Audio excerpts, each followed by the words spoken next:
Welcome back to Master Kalog, and don't forget to subscribe and click notification bell for more updates. Si dating Pangulong Rodrigo Roa Duterte ay sa hanggang sa banyagang bansa.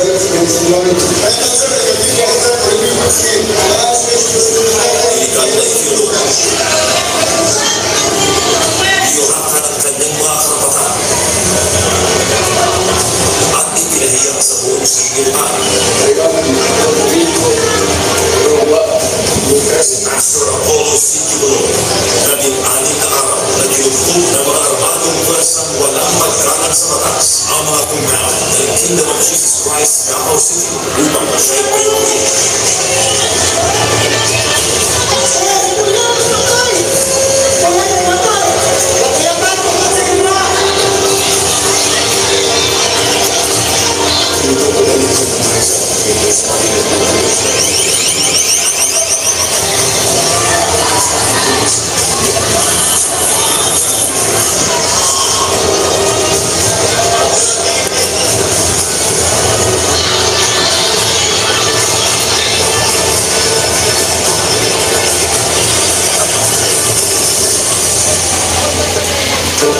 Dalawang lider, tapat na magkaibigan. Biktima ng maduming labo ng politika sa Pilipinas. Isang mukha ng pag-aapi, parehong pattern, parehong taktika. Mga gawa-gawang kaso, total na paggamit ng pwersa. Lahat ng yan ay upang patahimikin sila. Noon pa man, bago mangyari ang mga walang katarungan ito, sinubok na ng panahon ang kanilang samahan. Mula pa noong unang bahagi ng 1980s, si Duterte noon ay isang pista at si Pastor Kibuloy noon ay nagsisimula pa lamang ng kanyang ministeryo sa isang maliit na kapilya sa Davao City ay may isang pangarap. Isang malayo sa korupsyon, droga at insurreksyon komunista. Ang Social Media Network International ang naging pinakamalakas nilang sandata, ang tanging network na walang takot na naglahantad ng katotohanan. Ngunit ang katotohanan ay maraming kaaway. I move for issue sa subpoena to Pastor Kibuloy to appeal on this conviction of instruction. If Mr. Kibuloy does not show up, I will cite him in contempt and have him arrested. Sa Deputy Representative noong 2023, pinalaan na ang Vice Presidente Sara Duterte si Pastor Kibuloy. Tartargetin ang SMNI. Isusunod na babagsakin si Pastor Apollo C. Kibuloy at ang kanyang simbahan gamit ang mga gawa-gawang kaso. Bibili ng mga miyembro, mamaya para maging false witnesses. Kukulong ang kanyang ama sa International Criminal Court sa The Hague, Netherlands. At pagkatapos, siya naman ang susunod.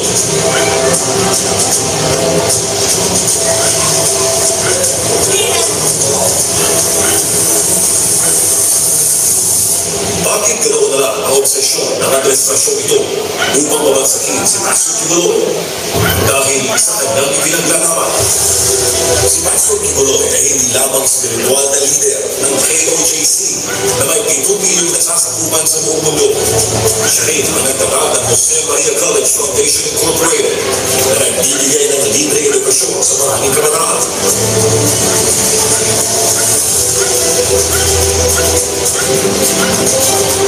Doon pa man, siya tumutulong ng walang hinihintay na kapalit sa mga kababayan nating nangangailangan mula sa mga kabataan.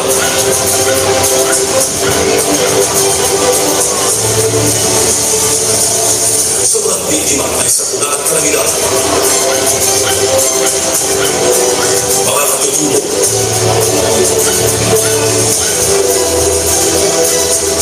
At sa pangangalaga sa mga kalikasan.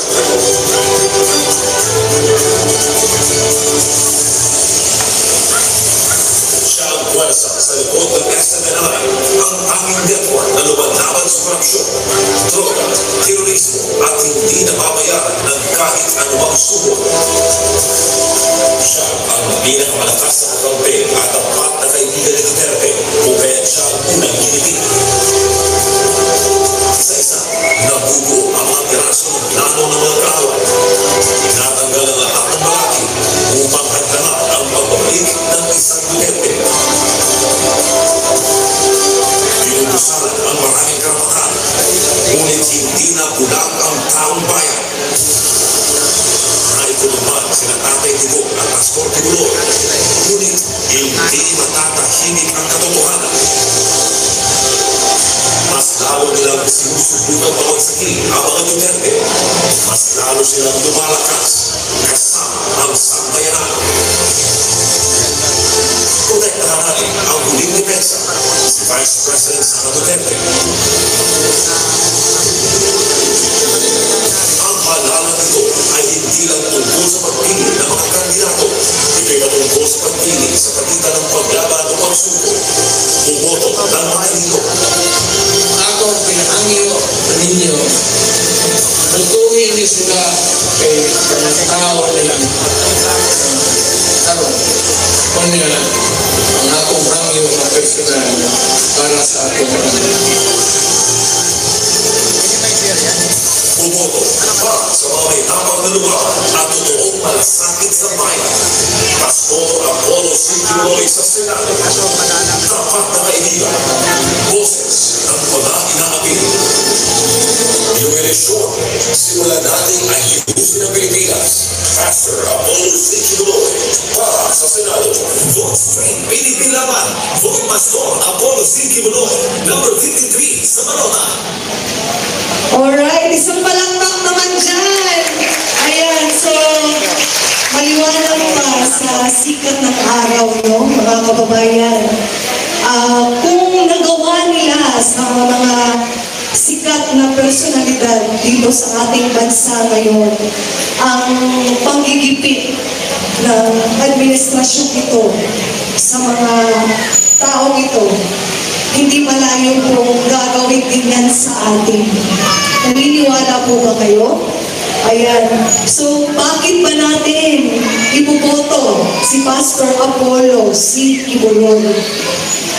Hindi man po natin siya personal na makakasama po ngayon, pero nagpadala po siya ng representative na magsasalita sa kalagitnaan po natin ngayon. No? Ang tatawagin ko ngayon, hindi siya nakita lang niya sa TV or hindi lang niya nakita sa social media. Yung mga panahon na nangyari sa KOJC Siege sa compound sa Davao City ng Kingdom of Jesus Christ. Dahil personal niyang na-experience at nakita sa kanyang dalawang mata kung paano yung ginipit ng administrasyong ito, si Pastor Apollo C. Kibuloy. Isa po sa mga SMNI anchor at miyembro ng Banateros, tawagin po natin si Mr. J. Guevara. Isang malakas na palakpak! Isang mabiyayang hapon sa ating lahat dito sa First District sa Tondo, Manila.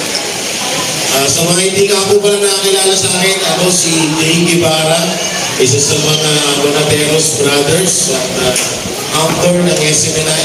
At kadalasan nyo ako mapapanood sa ating social media, lalong-lalo na po sa Facebook at sa YouTube. So, kayo ba ay papayag na ma-impeach si Vice President Sara Duterte?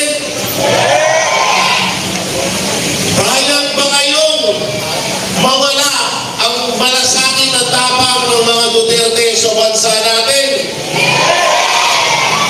Suto pa rin po natin ang hiningan ni Pangulong Duterte na maihalal ng 10 Duterte senatorial candidate.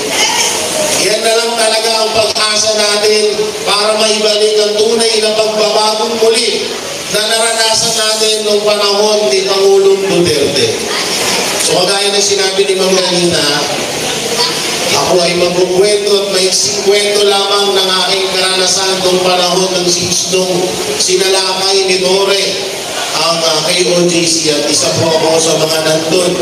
Buti na lang talaga hindi kami nagpapabot ni Dore noong mga panahon nila. Kasi baka, ewan ko na lang, baka yung pangit ng kuha mas pumangit ko pag nasa ko yung iba. Joke lang, joke. Bali, gano'n nga po, no? Unang fake news na nangyari po doon, na hanggang ngayon siguro yung iba po dyan Kaugnay sa mga impormasyon na inyong nalaman at sa mga issue na kaakibat nito, mahalaga ang inyong opinion at katwiran. Don't forget to subscribe, like, and share. Thank you for watching.